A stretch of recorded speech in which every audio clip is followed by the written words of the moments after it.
આપણા દેશમાં અને ખાસ કરીને આપણા ગુજરાત રાજ્યમાં ડાયાબિટીસ, ઓબેસિટી અને હૃદય રોગની તકલીફો ખૂબ અનેક ગણી વધી ગઈ છે.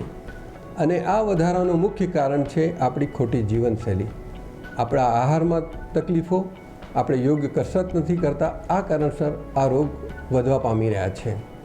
જરૂરી છે કે આપણે આપણી જીવનશૈલી બદલીએ, આપણા આહારમાં પરિવર્તન કરીએ, નિયમિત કસરત કરીએ. કસરત ઘણા પ્રકારની કરી શકાય, ચાલી શકાય, દોડી શકાય, રમી શકાય, કોઈ સ્પોર્ટ્સમાં કે ડાન્સમાં, યોગ, પ્રાણાયામ કે જિમમાં જઈને આપણે કસરત કરી શકીએ છીએ.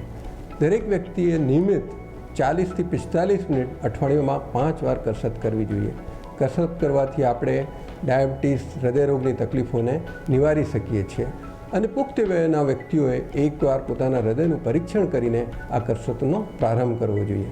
ચાલો આપણે નિયમિત કસરત કરીએ અને આ બધા રોગોને દૂર ભગાડીએ.